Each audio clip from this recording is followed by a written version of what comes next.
Hey guys, welcome to the Peak Nation podcast. This episode is brought to you by Agogi Combatives and Agogi Armory, located at 95 Hunt Drive in Rossville, Georgia. This is the place where Trevor trains. They have high-tech equipment, awesome armory, some of the best that you will find anywhere. Trevor's told me before that he's been all over the place in this UFC journey, and there is nothing like Agogi Combatives. Go check them out. Go train with Trevor and Torres Spinney and all the great guys at Agogi Combatives. Trevor, what's going on, brother?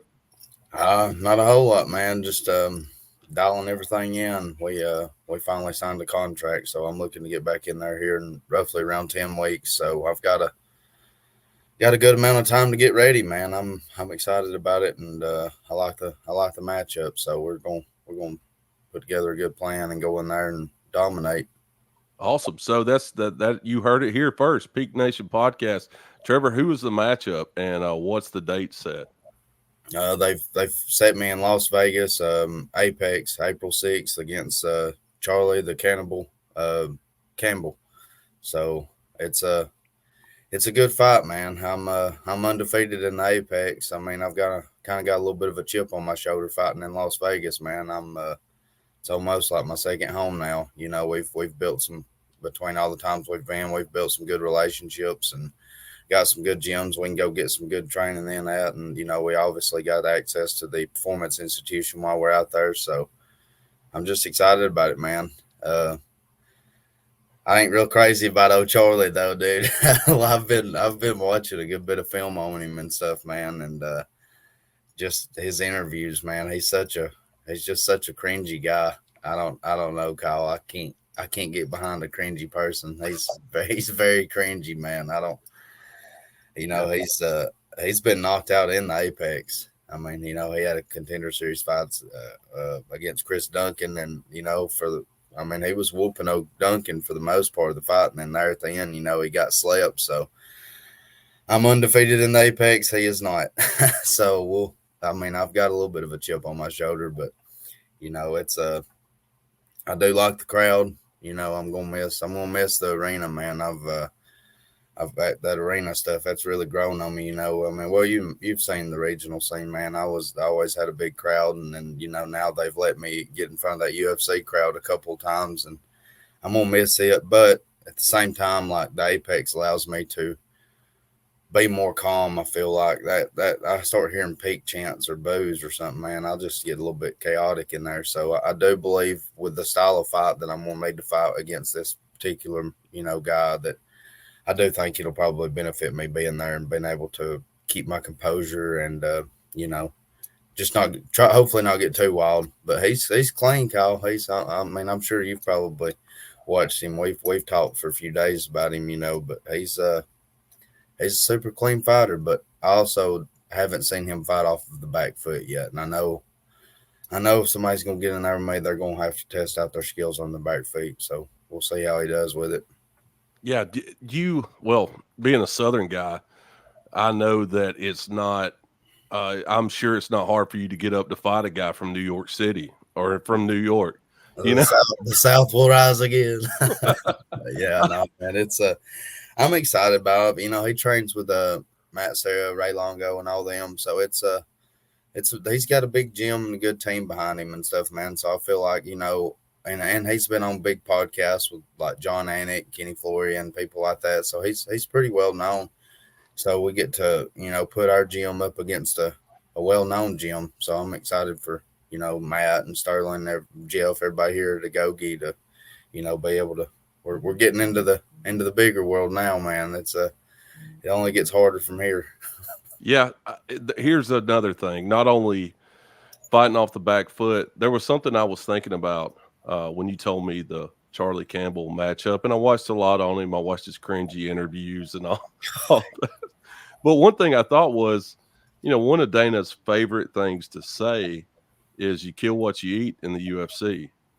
Well, guess what, Charlie Campbell? You have never actually killed what you eat.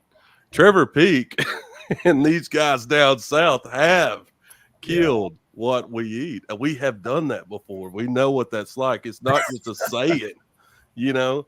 Uh, that's a different type of person. Southern, Southern pride, Southern guys. We just, you look at the guys up north, and you do have a little chip on your shoulder. There is a little rivalry, anyways, just because people think that that we're stupid, or we have an accent, or we all dip tobacco, or Well, Yeah, guess what? We're bunch tough of down hillbillies sleeping with their cousins. here.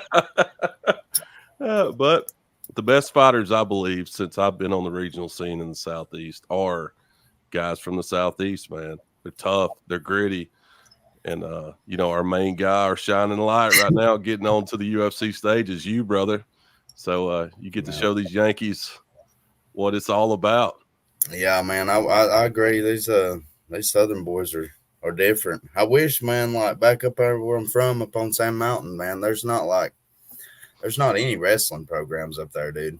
Like I don't know. Everybody gets so frustrated with their children going down bad roads in life and everything, but I'm like, there's really not anything for them to do around there. Like, y'all add some of my wrestling programs in, man, because I just feel like it would teach them so much more discipline up there, because you can get by with doing pretty well what you want to, football and basketball and all that. You can eat how you want to eat and drink what you want to drink and still get by. But you throw some making weights in there, it teaches them a little bit more, man. I wish that God would have had it whenever I was growing up, but I feel like there's a bunch of cornbread fed boys up there that would have another avenue to get a scholarship, go to college, whatever the case may be. But I wish they'd add that up there on the mountain, man. I'm gonna hopefully one of these days I'll be a strong advocate for getting some wrestling up there for them boys and girls, whoever. Yeah, I think Alabama needs to. My son wrestles at 9 years old, and it's good to see it steadily starting to grow a little bit, especially in the youth level. My nephew wrestles in high school wrestling, but it's still not where it needs to be. And that's in the Huntsville area where we're at, Madison County area, but nothing to the east of the state. And hey, man, there's smoke on that mountain, brother. They're some of the best athletes, I think, in the world are on that mountain, and they just need an avenue, like you said, to get all that aggression out and to show the world that, hey, Sand Mountain is a special place in this world, and has some true grit and tough people up there. Yeah, man, there's something in the water up there for sure. I don't know, man. It's just strong people, man. Most people I've ever met from there is just, I don't know, just blessed with, I don't know, just a crazy strength. I wish they'd tap into the wrestling programs, man. We'll maybe keep trying. Maybe we'll get some donations up if we can get some schools behind it. Yeah. So I noticed Charlie lost, like you mentioned, in the Apex. He hasn't won in the Apex. However, he turned around somehow. The UFC gave him a matchup that you were supposed to have. Yep. You were supposed to fight Alex Reyes. Reyes pulled out of the fight, which, two out of the three fights that you've had an opponent change on this UFC contract. I know that you studied Alex Reyes a lot. Going back after your study of Alex Reyes and then watching Charlie Campbell against him, was there anything in your game plan, do you think, that he implemented well that you might have used fighting Alex, or do you just think, he just fought a guy with a lot of time off and we'll still have no idea how he got that opportunity, I guess he just got it. Dana's been good to people that's come out there and give good fights for him, regardless if they've won or lost. So I guess that's probably how he got that shot. But I mean, yeah, he did some things similar that I would have. But I mean, honestly, at that point in my career, everybody's saying how I fought Gonzalez, and I was pretty well, maybe not planning to be as wild versus Reyes, but I knew he'd had a long time off and he would have some cage rust there, man. And I figured I could get in and overwhelm him, pretty well like Charlie did. I think Charlie was probably a little bit more patient with him than I would have been, but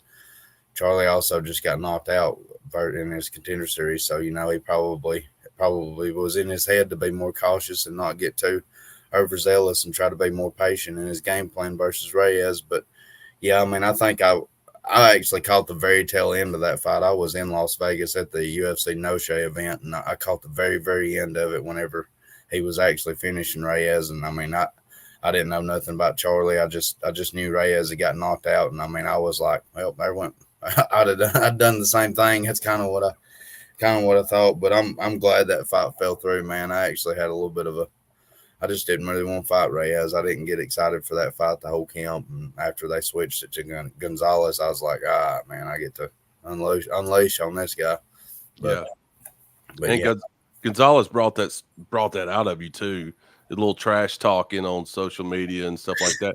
You think Charlie Campbell will do the same? You think he'll? I do. I think, I think he'll jaw a little bit, man, just because he's so daggum arrogant and ignorant. I mean, there's confidence is key in this game. I mean, it's the name of the game most of the time. I mean, if you can go in there with confidence, you can beat a more skilled fighter. Hey, you can beat a more prepared fighter if your confidence is there. But he's confident, but I think you got to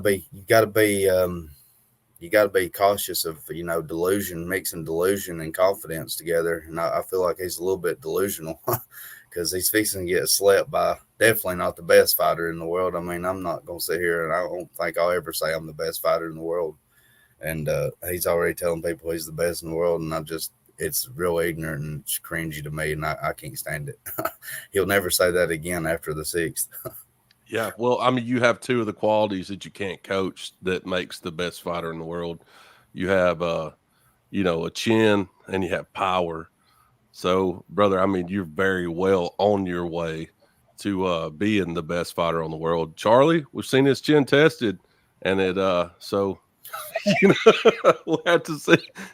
We'll find out if he's got power. I guess I don't know. Yeah, I feel like he'd have decent power, man, but he lets his knees get in close together, lets his legs clap. He seems to not be really, really forcing up from the ground like he should. But nonetheless, he's got very, very good accuracy, man. He is super accurate, and his distance management and his timing is exceptional. So I mean, he's got things that he does that's very world class, but he makes mistakes like the rest of us. And I mean, I watched that Chris Duncan fight for that first round, and I was like, I seen what I thought I finished him with within like the first minute of watching him. I mean, I was like, well, I know my finish strike. And then I worked with Jeff yesterday, and I was like, man, I think I knocked him out with this. And Jeff just kind of grinned at me, and I was like, yeah, he's seeing it too. We sat down and watched him a good bit yesterday, a few of his fights, and we're both just tickled to be matched up with this guy, man. I think he'll give me the fight I'm looking for, and I know I'm gonna give him the fight he's looking for. So I wished it was gonna be in front of a crowd though, man. That's a heck of a fight to be putting up in the Apex, but they still gotta have shows there. So That'll definitely be, if you don't know now, Hopefully, we'll be able to tell enough people about it that Dana will say, "Well, now you already know about it, but I want to tell you about this fight because, it's the guy. That guy has a horrible haircut though, too. Though I wanted to mention that. I don't know, man. I thought he had like a big birthmark or something. He looks like a skunk, but I don't know. He the Corella DeVille or something like that. I don't know what he's got going on with the hairdo, man, but it's I don't know. Somebody needs to tell him. Yeah. He's got too many people around him telling him stuff's cool that ain't cool. Yeah. Well, we were kind of unable to get together to do this third podcast of the Peak Nation podcast because you were on the go. You went up to Canada to watch that fight. How was that experience, brother? Cold. It's cold up there, man. I didn't take nowhere near enough warm clothes, but it was neat, man.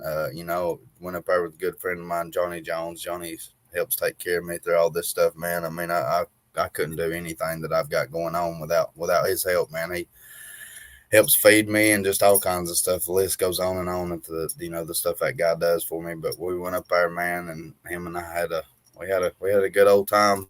He right off the rip, man. I was there probably, I don't know, maybe 10 minutes. I'd been in like the arena area because I met him at ceremonial weigh-ins, and this guy had told us they was like going to move a family off the front row, take them backstage. He was like, y'all can have them seats here in just a minute. And I was like, thanks, cool, dude. Well, he got up, moved that group of people, whatnot, and me and Johnny went down there and sat down. And this guy come and he was looking at Johnny and he was like, man, y'all stole my seat. He said, I just went to get popcorn. And I just watched that family get up, which he really was. I found out later on, another guy told me, he was like, no, we really did take his seat. Like, he just looked like he was getting up with the family, but he come over and he's like, man, y'all took my seat. And I was like, hey, no, dude, no, sir. I was like, I just watched this whole family get up. That guy told us to sit here. And he looked at me and he was like, Trevor Peak, F that, man. You can have this seat, brother. and I was like, cool, man. He got behind me and he was talking to the guy. He said, do you not know who that is? He said, that's Trevor Peak. He can sit wherever he wants. Johnny was like, man, we're all the way in Canada and you getting treated like this? I was like, dude, I don't, it's you just, I mean, we're in a UFC crowd. I'm going to get recognized, but I think, I've been fortunate enough to go to enough shows. And I mean, I was even getting recognized over in UAE where they're not just super that crazy of fans yet, So Johnny was just shocked at how much I was getting recognized. And he's like, we're in another country, man. We're in another country. And I was like, we're in a UFC crowd, though, like it's not that uncommon. But I think it's very, very soon you could main event a UAE. I mean, you're the king of UAE, Yeah, man. I mean, I would go. I don't think Matt goes back. Matt won't. I don't think Matt ever goes back. He hates that place. Yeah. I think they got behind you, man. Especially, I know that you have a lot of fans, especially after that performance and that fight that you put on at UAE. And yeah, of course, you're going to go to Canada and people are going to know you. Those fans were nuts. I could hear it on the paper. I wasn't in the arena. What was that like, man?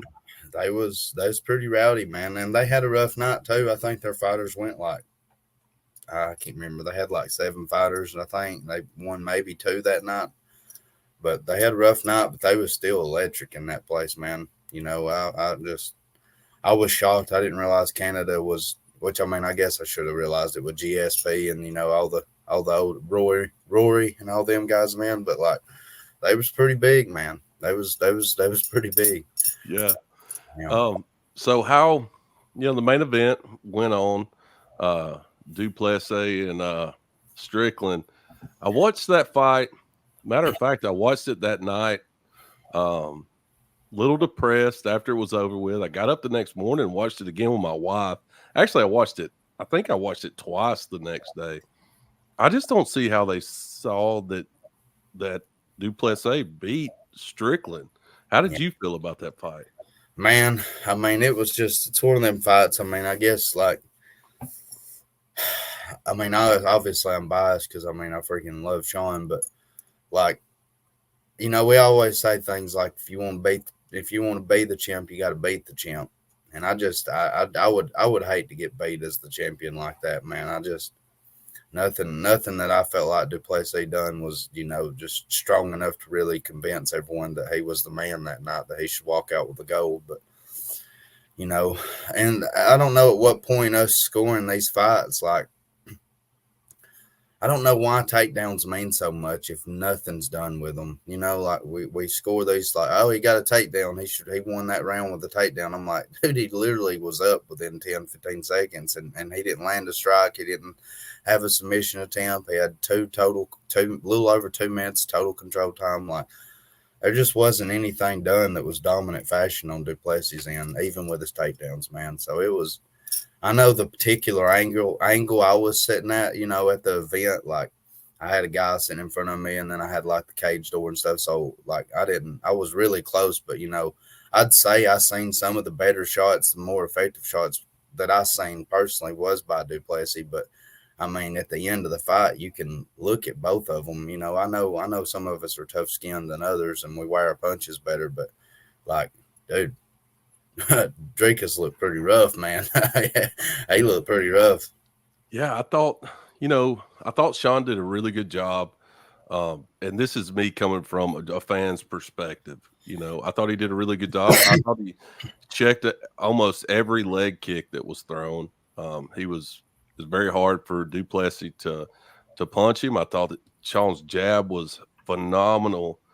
And for me, like you're saying, I think that as a judge, you should look at, takedowns are important. However, if you get a reversal or if you manage to get to your feet after being taken down, I mean, anybody knows that's ever grappled before, it's a lot harder to get up than it is to take someone down. So I'm always impressed with a guy that can get taken down by a bigger, stronger wrestler and then manage to get back up somehow. I mean, to me, I'm more impressed by that. And that's just knowing how difficult that is to do. But the get ups are never seemed like they're never taken in consideration to fight, and I don't understand that. Yeah, I don't either, man. I feel like we got all these people that's judging these things that ain't got a clue what it's like to step in there and sling some bones for themselves. I know there's people that have love for the sport and are truly invested in it and love for the game that were never probably physically capable of entering the octagon, but maybe them people exempt. But I feel like for the most part, man, if you're gonna have any kind of judging or refereeing, you should have some kind of experience in that octagon, man. That way you know what you're looking at and what it's just I feel like it would go a long way, and maybe they need to look at changing the scoring system. Verdict MMA, they do a pretty cool little system online, and they usually get it seems like the times that I've disagreed with a decision, how a decision went, I go on Verdict MMA and look at theirs, the way they've scored it, and they usually go with whoever I thought won, man. So it's pretty. Their scoring system's pretty neat. I would love live scoring system or live judging to where you would know if you lost the round going into the corner. Yeah, they did that with let's see. When I was fighting Tevin Brown on the regional scene, when I was an amateur over at Valor here in Tennessee, for some reason they started doing that for a little bit. They would holler out winner of each round, and like it was neat. I felt like it would either kill urgency or it would create urgency. If you're up and you're up, you might play it safe. But I mean, if you're down, you might go out there and give it your all. But I felt like it didn't really faze me. I didn't hardly even pay attention what they was calling out. There's you're up two, and I'm like, go kill him. That's all I heard. Go kill him. Yeah, the fans would have erupted though if they would have heard. It may have changed the score, and I don't know. I know that Sean probably would have been more aggressive. I just thought he fought a great fight. You hate to see the champ lose a belt like that. All respect in the world to Drakus. I just, even after a fight like that, I understand why he would call out somebody like Israel Adesanya, but surely they're going to run that fight back with him and Sean. You would think so, as close as that fight was. I don't know, man. I personally feel like as big as the Africa card, like the Africa card could be with Duplessis and Adesanya, I kind of feel like they're about to take that show to Africa and have that fight there. I just don't feel like Strickland he didn't have a long enough reign as champion for them to be calling for immediate rematches. I'd give him one if I was the boss. I just kind of seen how this all fades out. I mean, look how they did Aljamain. I mean, dude, if anybody should have got an immediate rematch, Aljamain Sterling should have. I mean, and they just like, no, put you over here to the side. But I mean, it's you never know with them guys, man. I personally would have given him an immediate rematch just because, like, I mean, you even heard Dana White even said that he felt like Strickland won that fight. So, but they're crazy, man. There ain't no telling what they'll do. I'm looking for them to take that next middleweight fight to Africa though, and have a UFC Africa event. Well, the fallout of this event also came from the commentary side. Did you see any of John Anik's comments after this fight? I did. I seen where he was potentially thinking about leaving. I didn't necessarily hear what made him get to that decision making or like that thought process of him thinking about retiring. I didn't hear the backlash that he got per se, but I did see a lot of a lot of stuff where he was like, "Hey man, this don't happen in any other sport. Maybe I should just go to the NFL." And I'm like, "Well, you would be a fighter. You would be one of the fighters, man. You know what I mean? Like, yeah, I know they're rough, but you just gotta be tough about it, man. Because they are the most brutal fans in the world, man. They'll chew you up and spit you out any chance they get, but they also put food on your table. So you gotta be careful what you say and how you present it to them. Yeah, I was a little shocked. I mean, I wasn't a little shocked. I was a lot shocked that he would. Sean's fans are, they're rabid. They're just like Sean. I'm a fan of Sean Strickland's, uh, and I thought he won that fight. But when a commentator, a guy that's never stepped foot in there has the audacity to say he's done with this because the fans are.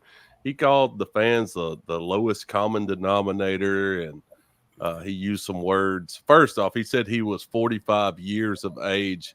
Nobody said 45 years of age until Conor McGregor came on the stage. You're 45 years old, man. Like, just don't change it around. But I just don't understand why, a man who's making that much money, because people are willing to spend $80 a pay-per-view, would lash out at those that are spending that money, and these fighters are fighting one another for our entertainment. Yeah, it's a tough one. I didn't care for John Edick. I don't care for John Edick too much anyways, but because I like Mike Goldberg. I always like Mike Goldberg, but And I would bring my old Goldie back for UFC 300, dude. wouldn't that be awesome? I mean, he's a daggum legend, man. I mean, I would think that they need to bring him back. Speaking of legends, man, while I was at the event, we kind of had like a little time in between fights, and I went up to the security guard and I was like, "Hey, man, you care if I step over this rope?" I was like, "I want to go over and say hello to Mr. Buffer." I was like, "We're buds," and he kind of looked at me funny, and I like showed him a picture of me and the Octagon Bruce. I was like, I fought for them, man. I was like, I said, you can watch me the whole time. I just want to go say hello. I'll come right back. He's like, "Yeah, man, that's cool." And I went over there and I was like, "Hey, Bruce, how's life been treating you, man?" And God, I hope he don't get upset with me telling anybody this. But he was telling me, he's telling me he'd been doing good and stuff. But he said, this was my first show. He said, I've been doing this 28 years. He said, tonight's the first night I didn't get to call my mother before the show. His mother had passed right before Christmas. And he said, he was like, "Trevor, I call her before and after every single show." And he said, tonight's my first night that I'm never going to get to call her, or I didn't get to call her. And I was like, man, I was like, you're killing it in there, man.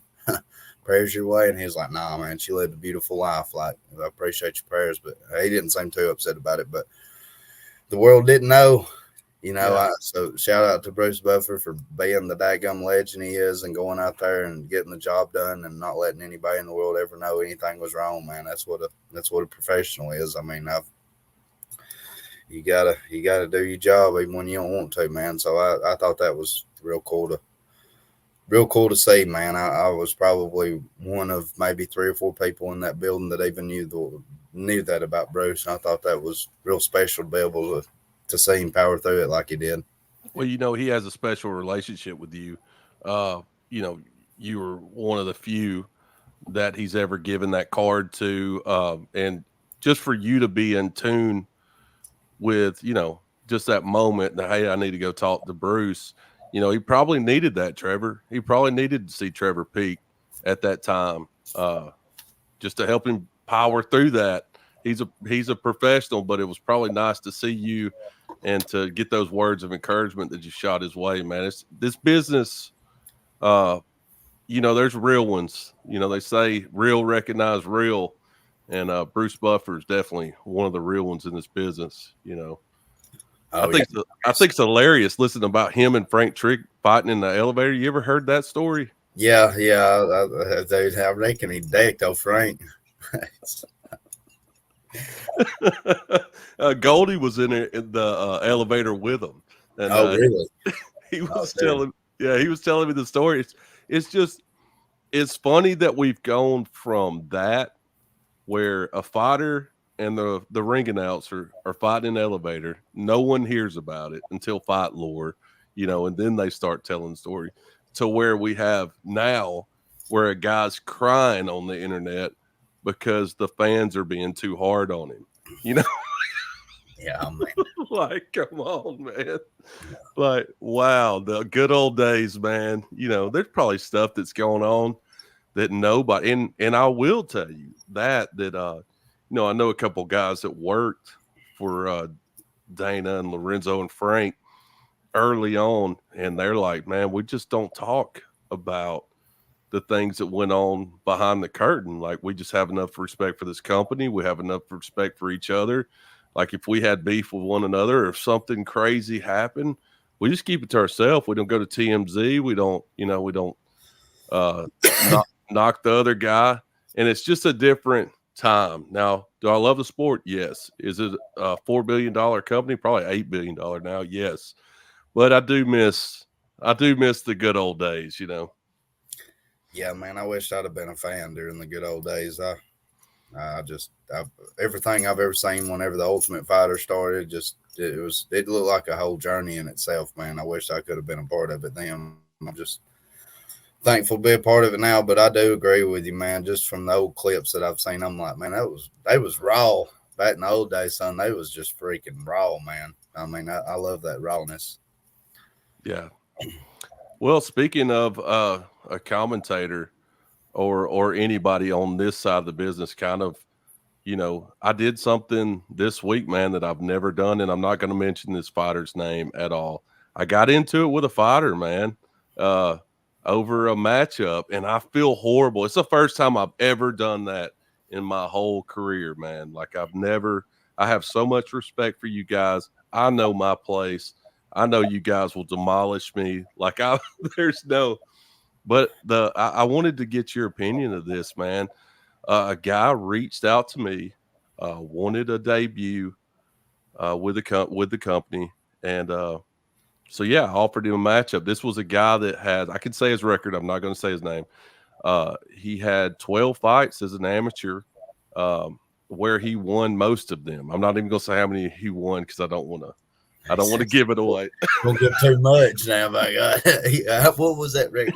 Yeah, but he wanted a debut, and I thought, hey, man, we're actually looking for a guy that has only had 3 amateur fights, 1 pro fight. This is a winnable fight for you with all your experience. You want to fight.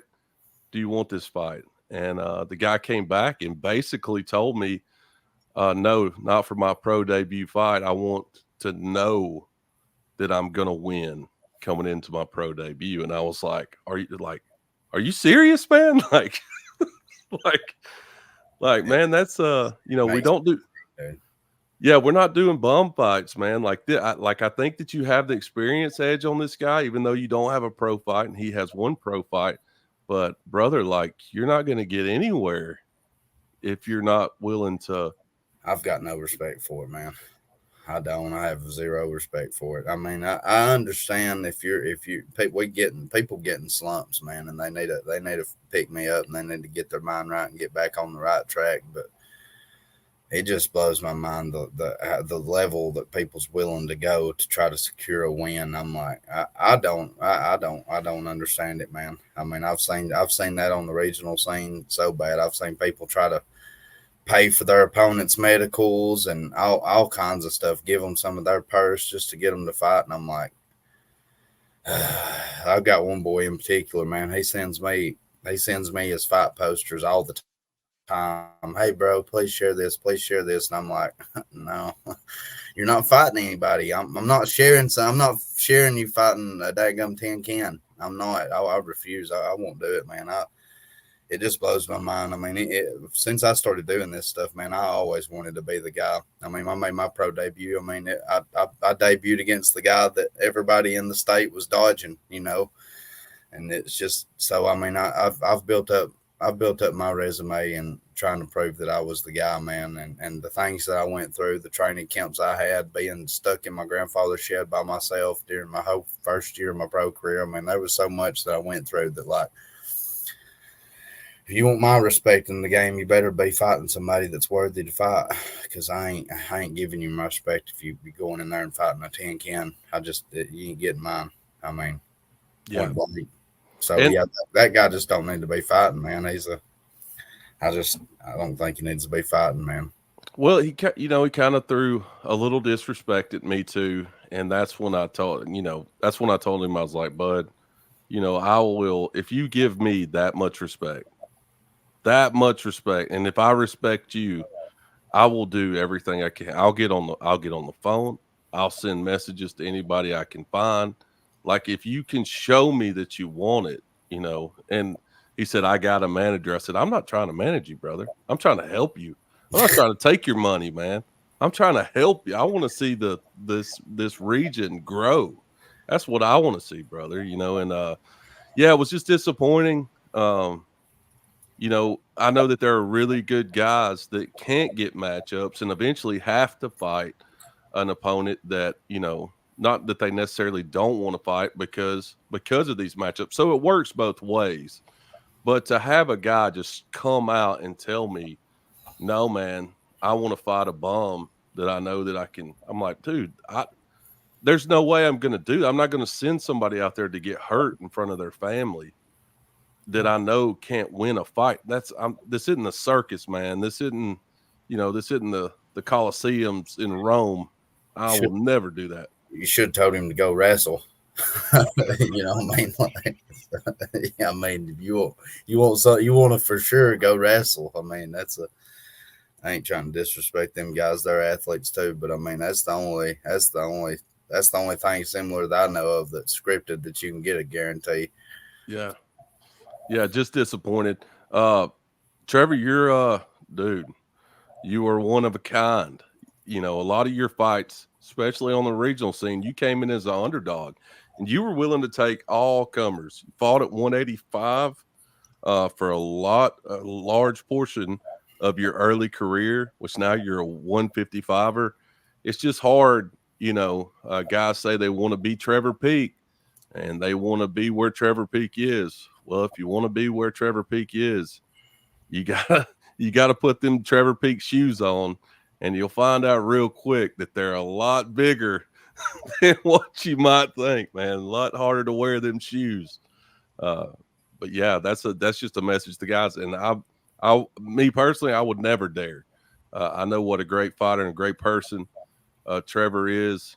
Uh, I wouldn't even attempt it. But if you are willing to attempt it, just know that you're not going to be the favorite every fight. You're going to have to dig deep.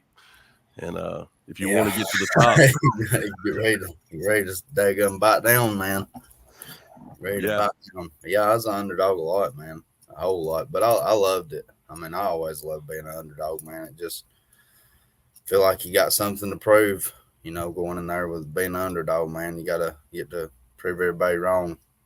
So I mean, they actually quit doing regional same bets. It was when I fought Common Worthy, Action 247 was doing regional same bets, and I don't get it. There's been sometimes I've been underdog. I'm like, God, y'all are idiots. But and like it broke them pretty bad, man. They never went to the regional scene and had bets after that night again. They was like, no, I took too big of a hit. I guess everybody was betting the house on that one. yeah. Well, hey, it never fails when we're hunting for matchups and we're trying to match a card. Tim Lloyd will at least tell me 10 to 20 times, man, I miss Trevor Peak. Ticket slinging machine on the regional scene, son. I haven't seen anybody that's carried the crowd around like I did. I know they miss them them rowdy fans of mine, man. I miss them too. I mean, I do. I wish I could slip in a regional scene fight every once in a while just to get out. And they was just so much more personal, man. Them regional scene fights was so much more intimate and personal. Like you got to go around, shake hands, kiss babies, take pictures. Like there was just so much more that you really got to do. Like you get the UFC, by God, it is business. It's even talking about that, like even on the trips that I take, like and everything, going to these new countries and new places, new states, everything. Like it's so much business oriented for me, man. Like I've got to at some point try to plan out to maybe stay a few extra days longer and get out and enjoy it, because I try to keep my diet and everything. Like I've had vertigo issues in the past from the flights and diets and everything. So there's just so much stuff that I stay away from whenever I go on these trips, man. But it's I'd like to get out and start trying to experience a little bit more of it. Yeah. I know the fans love you. I know the fans here love you. We were talking mainly about the matchup issues. You're just so easy to deal with, just super easy to deal with. Basically, just throw a matchup to Trevor and say, "Hey, you really were the southeastern Conor McGregor, brother." Like you see those clips of of Yeah, Conor and Dana's relationship. Hey, man, you want this fight? Yeah, I'll take it. Hey, this fight fell through. You want this person? Yeah, let's do it. But I still want this fight later on. Like, yeah, man. I figured out. I don't know. I figured out how to market myself, and people got behind me and it was just been God's just consistently put more and more people in my life to support me.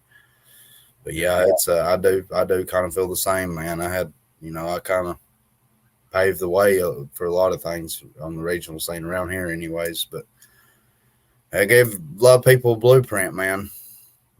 Follow it. I mean, it's it's a tough one. I definitely didn't take the path of least resistance, man. But I was ready for the violence. Once I got to where I wanted to be, I was ready for the violence and the hardships, because I'd put myself through so much. yeah, that's a quotable. That's a quote right there. I gave you the blueprint. Follow it. You know. Yeah, I did, man. I did. It's easy. I mean, if I can get there from Pisgah, Alabama, training out my grandpa's wood that gum shed, I feel like there's not many excuses. Yeah. And I kind of wanted this episode, not to turn it sad or anything. There's a little girl, um, in North Carolina, a girl that uh, Trevor and I have been friends with. The team that's around her, Rowan Wrestling Academy, and the little girl's name is Roswell. She's not doing well. I've got her shirt, Fight Like Roswell. It was a year ago in March. She had defeated cancer, and it came back in remission, and then it came back very strong. And right now they're trying to keep her comfortable. Her father is a really good friend of ours. We love that camp up there, and I just wanted to give a message. We always kind of come on here and give a message. Um, and there's the shortest verse in the Bible is Jesus wept, and that's a trivia questions a lot of times. People talk about that and ask, "Hey, what's the shortest verse in the Bible?" Oh, it's Jesus wept. But the context that surrounds that verse is why Jesus was crying, and he was crying because Lazarus had passed away, and it was a friend of his, and everyone there was weeping, and Jesus showed emotion that he was sad that his friend had passed. And I just kind of lingered on that for a little bit today and through the last couple weeks, that we have a Savior that feels our pain, that we have a Savior who has lost a father, we have a Savior who has lost a mother, we have or not a mother but a father, and friends, and all these things that he experienced. He experienced the same things that we have on earth. And so Hebrews chapter 4 verse 15, it just reminds us of that. It says we have a great high priest who has been tempted in every way that we have been tempted on earth, and yet he is without sin. And he feels for us. He knows our depression, he knows our anxiety, and he knows what it feels like. And so when we pray to him, if you follow the Peak Nation podcast on the Instagram or Facebook, you've seen a lot of posts about pray about everything. We just wanted to Trevor and I want to send a message out to everyone. If you're hurting, whatever you're going through, to pray for everything, and know that our Savior Christ Jesus, that he feels for you and he understands what you're going through, and that he will be there for you. So I just wanted to share that message. Trevor, you got anything to say about that? I mean, my heart just goes out to Roswell and them, man. I mean, it's hard not to get frustrated. You grow close to God, and you pray like we're talking about, man, and then bad things still happen, and it's hard not to get angry and sad and frustrated with him, but I mean, we're all looking for relatable experiences, so to know that he is a relatable God. I mean, it goes a long ways. I mean, I know in my life, whenever I'm, whether it be drug related, alcohol related, whatever it may be, if I was trying to listen to somebody, and they hadn't shared similar experiences to me, then I just kind of avoided everything they said. I didn't care about what they said, man, just because it wasn't relatable. But if we're sitting here and the scripture says that every temptation, all these hardships that we have to endure and we have to go through, like that, we do have a Lord and Savior that's dealt with them, and he's relatable. So I mean, having that's a huge plus. And I mean, I know it was designed that way. That way it could be relatable. But man, my heart just goes out to Roswell and them. We had a cornhole tournament here a while back, and had her and her family here for a little bit, and just trying to raise some money to make things easier for them. And it's just been she's been at several of the Aries events, and they've done special things for her. And I thought things had been good till here recently, man. And I found out the tough news, and it's been sad and gloomy this last little bit, man. I don't understand it, and I don't get it. It's just it's one of the things in life I feel like I wish wasn't a thing, but unfortunately it is. We have babies and they go through sicknesses and stuff just like adults do. I wish that they didn't, man. But I don't know. It's just I don't know, man. It's just sad. Yeah, it's hard to come up with words. I do I do want to say that being a part of church for a long time, um, I saw, matter of fact, I saw a pastor talk about a gogi. He was talking about a wedding that he had attended at a gogi where he was officiating it, and he was just talking about how church like that gym is, and how men come together, and even you know these men that go and fire these weapons, and these men that train in combatives and stuff, how they have this heart for one another, and how they have this heart for. And he said it almost drove him to tears because he it was a church, and I wanted to give props to Gogi. They you guys did that gun raffle at that Aries event. I think raised over $10,000 for Roswell and her family. One of the beautiful things about it is the woman who won that weapon. She turned around and gave it back for it to be a raffle to happen again, and more money was raised. Just a good gym. You mentioned the tournament that was done, and all the things that were done. It's good to see the community come together. We just want Roswell and her family, her father, and the gym at Rowan Wrestling Academy to know that we love you, that we're praying for you, and that yeah, we our heart goes out to them. It's been rough, been a rough one. Yeah, Been a rough one. yeah, it has, man. That's tough stuff, dude. Now everybody's a fighter, right? Uh, whether it's in life or whether it's in a cage. I think that's why you guys, you relate, and then maybe that's why fans are so. We talked earlier about how fans are so rabid and so intertwined with you guys, and so because they're going through a fight in life, and it's always good to see that someone fight in life and to win. And personally, as a fan of Trevor Peak, I think that's one thing that why I feel your wins and losses so much is because you fight in this life, And then when I get to see Trevor go out there, and I know you're fighting in life, but it's more visible, you know what I mean? And it's more everybody can see. And when I see you win, I almost feel like I win. I almost feel like we all win. I get to see somebody that I care about, somebody that I'm friends with, get a victory and keep pursuing their dreams and their goals. And I think that's why you guys are such, heroes to the fan base. Guys like Sean Strickland who are willing to be broken on a podcast and cry and talk about their background and their story, and to be so relatable. Fans don't want to see that guy lose. They want to see him be successful. And when he's not successful, yeah, there's going to be animosity and hate because they've connected with this guy on a different level. You don't see football players going out and sharing this information or bleeding on camera or, getting knocked out or anything like that. You do see it, but not as often. I think you guys, go in there half naked and sling bones. It's it's a tough job, brother. It's a tough job.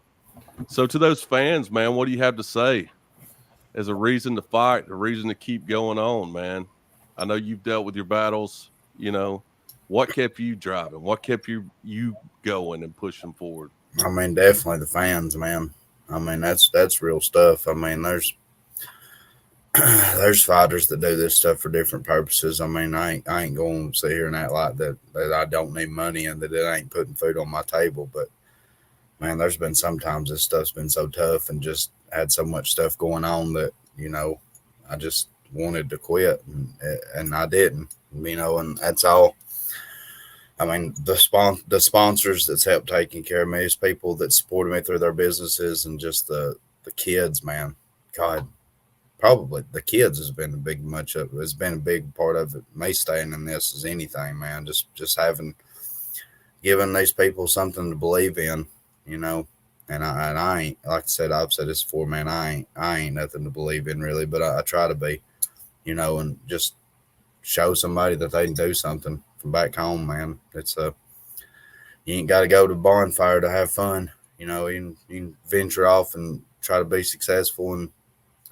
But man, yeah, it's crazy the blessings God's given me through this sport, and but yeah, I'd have quit, man, if it wasn't for the fans. No, I'm not saying I wouldn't have got back into it because I'm just a fighter, man. Like I'll find my way into a fight. I feel like I got to. It's part of my DNA, but they've kept me strong, man. Really, my God, they've kept me. They've kept me going up. One of my real good buddies the other day, he was like, I have no idea how you're still fighting. I tell you, he's been with me a lot of stuff, man. He's seen more behind the scenes stuff than any individual in the world has as far as my fight career goes. And he even said the other day, he said, I have no idea how you're still fighting, man. I was like, I got to, man. I got too many people that's believed in me this far, and I believe in myself. And I wrote some goals down a long time ago, and I don't reckon I'll stop till I either accomplish them or I'm dead.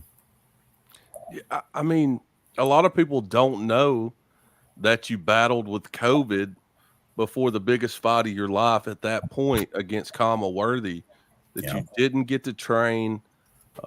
We talked earlier that the majority of your fights were at 185. You won a belt then at welterweight. Then you fought at 155. And then here you are. You're fighting at 155 pounds. You got to cut this weight.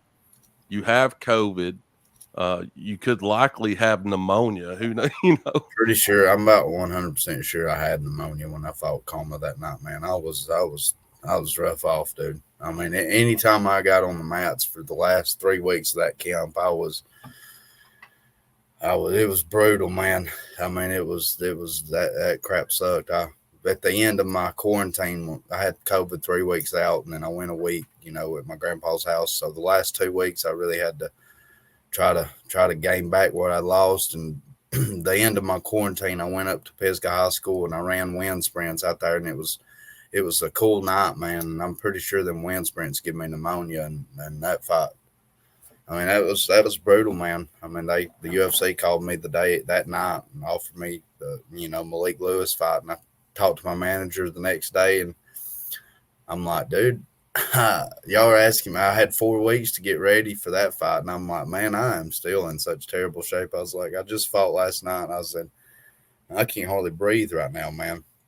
And then my legs was banged up from that fight, and I was like, dude, let me get back to the gym. Let me see if I can. Let me see if I can do any rounds on the bag. Stay in decent shape till my lungs clear up. And I got back, did my rounds, and called him, and I was like, man, tell him I'll take it.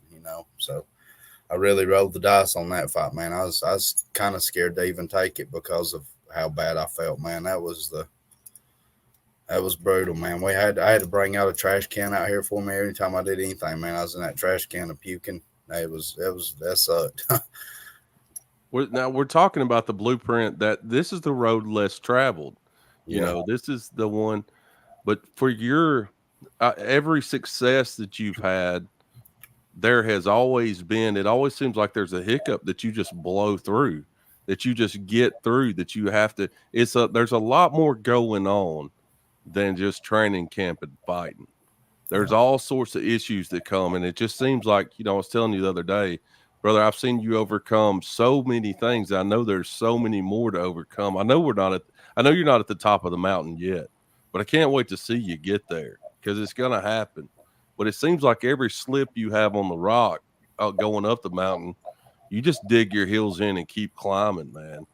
Uh, yeah, it's even we talked about 2 out of 3 UFC fights. Your opponents pull out, you know, just you still take it.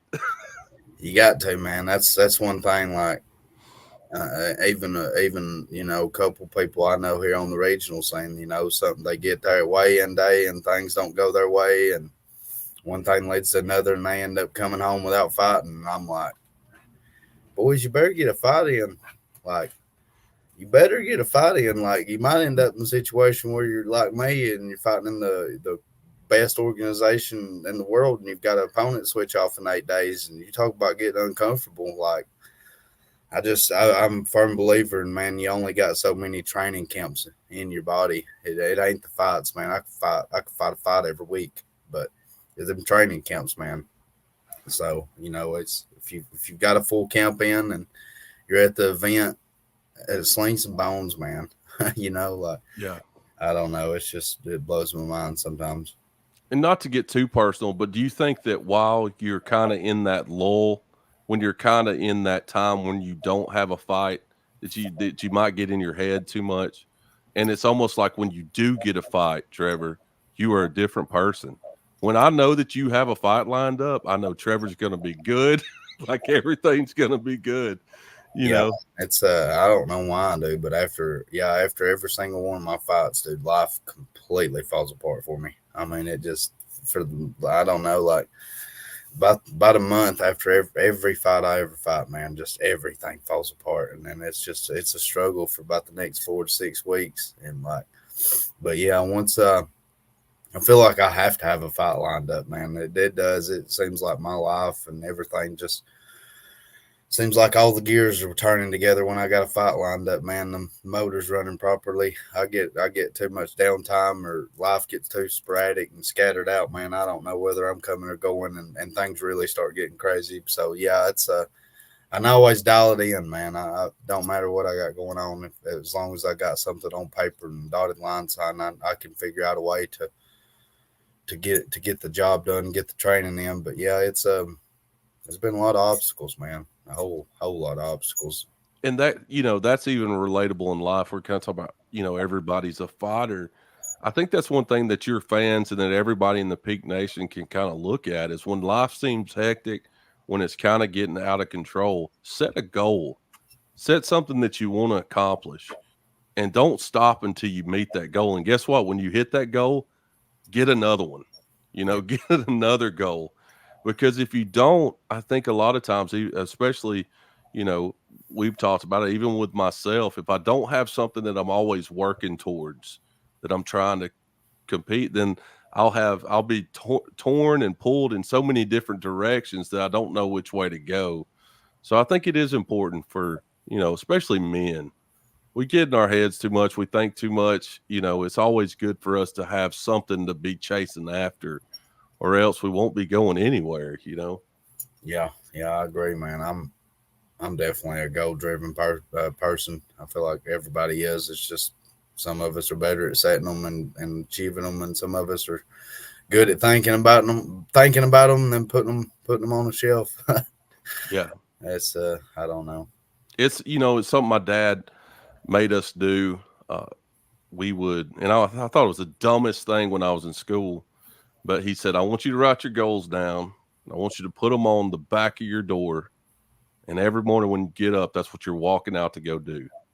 And so we had to put 4 goals down. And it's, I was just an idiot kid. I wasn't thinking about it. And so I put, you know, graduate high school, join the military, a couple other goals. And what's crazy is I hit all those goals. I did everything. But then as I get older, I think, and now that I make my son do that, I think, what if I would have put doctor on there? What if I would have be the best student that I could be, have the greatest grade point average? What if I would have put, you know, climb Mount Everest? Or what if my goals, what if I hadn't stopped myself short of having 4 goals that I've, because I completed everything I put on the wall. What if I would have really reached for the stars? Where would I have been? I think that's also when you put a goal out, don't put yourself short, Go after that Goliath in your life or whatever that moment is. Try to tackle big goals and don't be afraid to go after it. Guy from Pisgah, Alabama I'm talking to right now is fighting in the UFC. Next fight is in April 6th at the Apex in Las Vegas, fighting Charlie the Cannibal Campbell.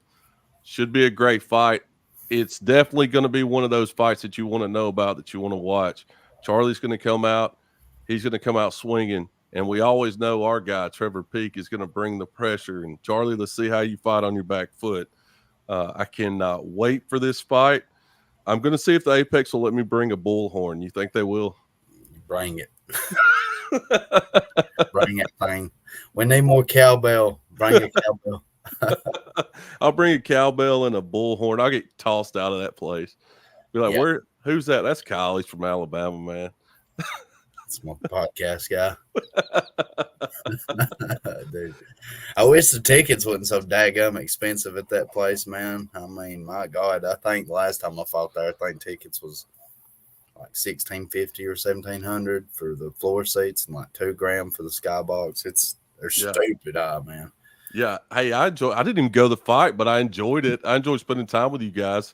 I took Pawpaw to the Grand Canyon. We had a blast. Man, he'll go anywhere, dude. That guy will go everywhere. Well, I knew, that was one thing I told my wife. I was like, hey, any excuse to go to Vegas, I'm going to go. But number 2, I want to take care of Trevor. I mainly want to take care of Pawpaw while Trevor's cutting weight, Yeah, get that man away from me when I'm cutting weight. I feel so bad for him, dude. If he's at the Airbnb or wherever I'm at cutting weight, dude, he'll hide the whole time.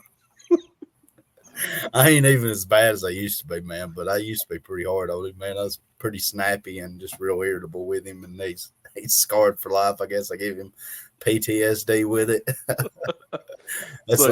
This last one, Jeff was like, you need to keep using that nutritionist. And I was like, yeah. And he said, I think Bruce could have hung out with us. And I was like, yeah, I don't know.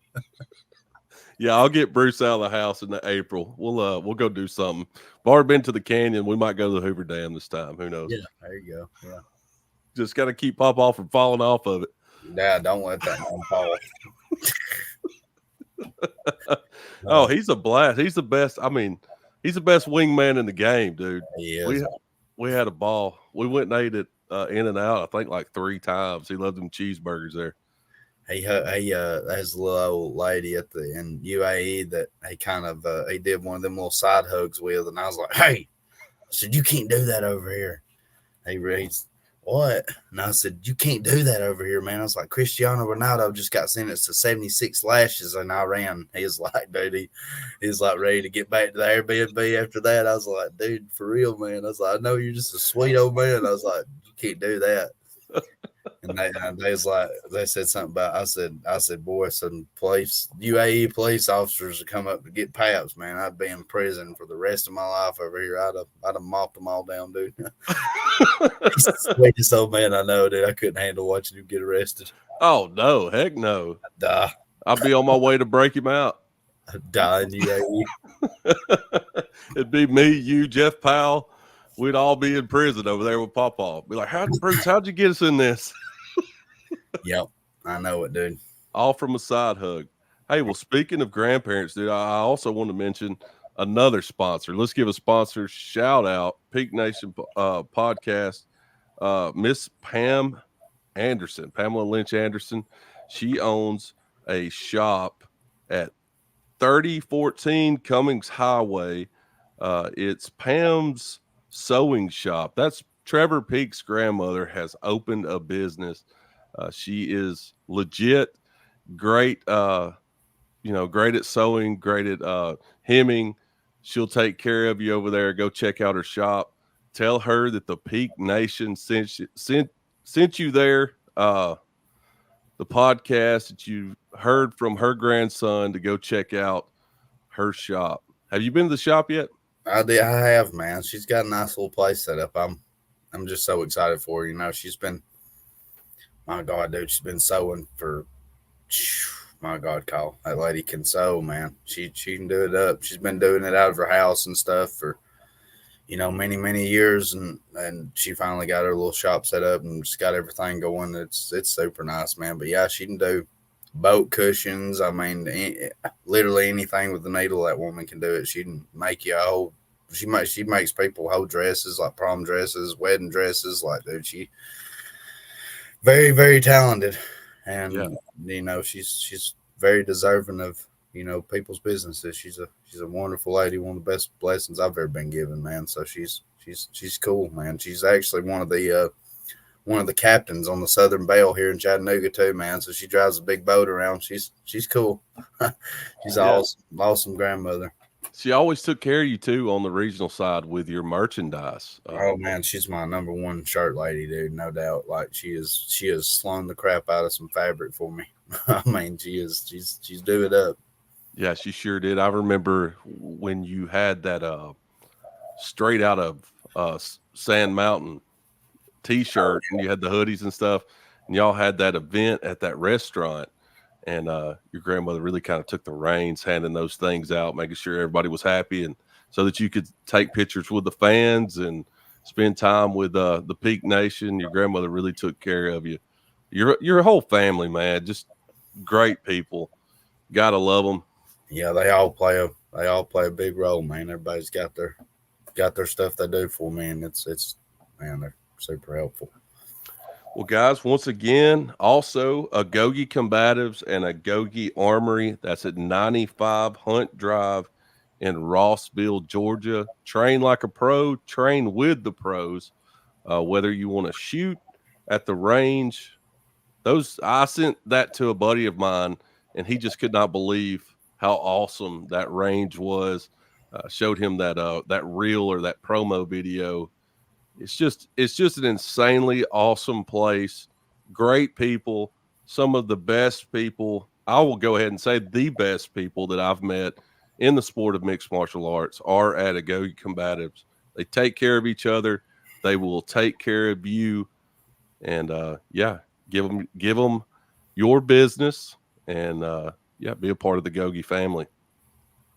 Well, sure. Trevor, brother, thank you so much for taking time out of your busy schedule, doing this, addressing the fans, telling them about the next fight that you got up, brother. Brother. I appreciate it, Kyle. It's gonna be a fun one, man. We'll get back on here in a couple of weeks. I'm sure there'll be some more ruckus to talk about. I'm excited about old Charlie and everything, man. I believe there's gonna be a little bit of jawing, so we'll get fired up about it. But yeah, I thank everybody for tuning in. Come train with us here at Agoge. Come shoot next door. It's a world-class facility at both of them, man. So you won't can't go wrong spending your money here. I mean, it's trying to take care of yourself, whether it be with your hands or with a piece. So it's the place to be, man. Place to be. Well, guys, thank you again for listening, and we'll talk to you guys in a couple of weeks. See you. See you guys.